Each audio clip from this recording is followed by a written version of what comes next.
Joining me now is former military intelligence officer and executive director of the Association of the U.S. Navy, Jason Beardsley. Jason, thank you for your time tonight. What is Putin's immediate military plan? From the looks of it, and thank you, by the way, Ruta Bay, for having me on, but from the looks of it, the way Putin invaded the Ukraine from multiple angles, it appears like what he wants to do is use his forces to kind of decapitate the Ukrainian government and install a pro-Putin force in there. And at the end of that, what I think we're going to look for is Putin sort of bargaining back those regions around Kyiv and in the western province so that he maintains his hold in the eastern province and is able to kind of negotiate out of some of the sanctions that we've already laid on him. So I think his hold right now, and the reason I'll say that is with the amount of forces on the ground, what we haven't seen is an increase in violence that goes into the tens of thousands. And Putin, at the end of this, has still got to control Ukraine. So nominally, he wants to keep the Ukrainians from being deeply embedded in a guerrilla warfare fight or an insurgency that could last up to 5-10 years. I don't believe he wants that. And the way to avoid that is what he's doing, which is strategically targeting the military and political establishment.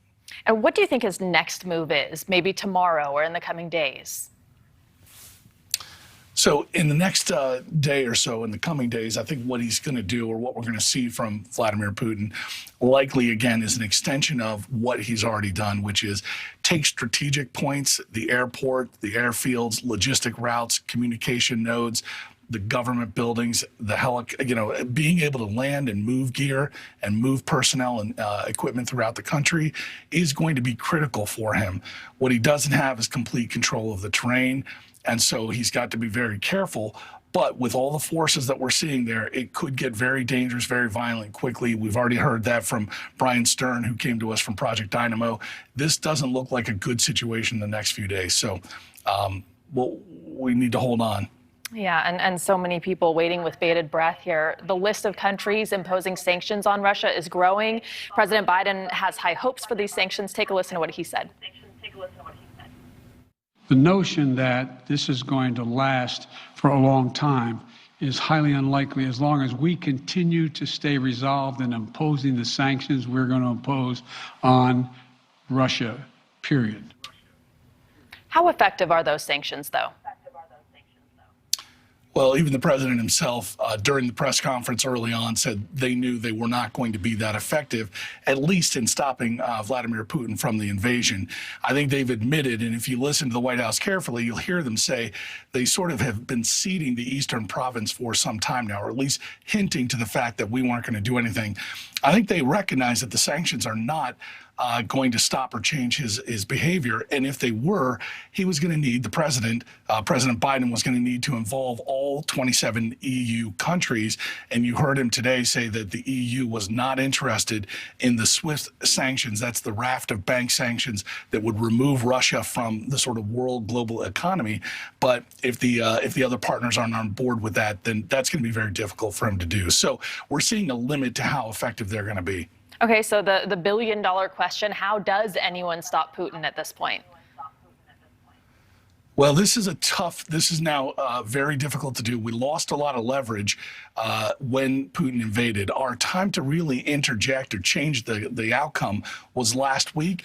The president should have had military hardware. We're talking about shoulder-fired missiles or anti-tank missiles that are man-portable. Those should have been sent to Ukraine. You could have put 200, 300, 400 of those on the ground and changed the game to establish, one, keep Russia from establishing air superiority, but number two, make it very difficult for Putin to do what he just did.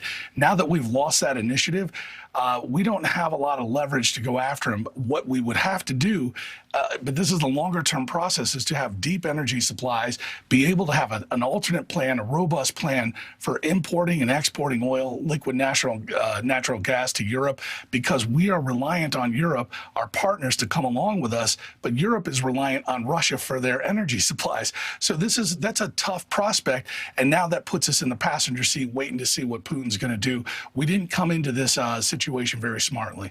Russia providing about 40% of the EU's natural gas. Former military intelligence officer Jason Beardsley, as always, thank you. Thank you for watching. Click the red subscribe button below so you can get more of NewsNation's fact-driven, unbiased coverage.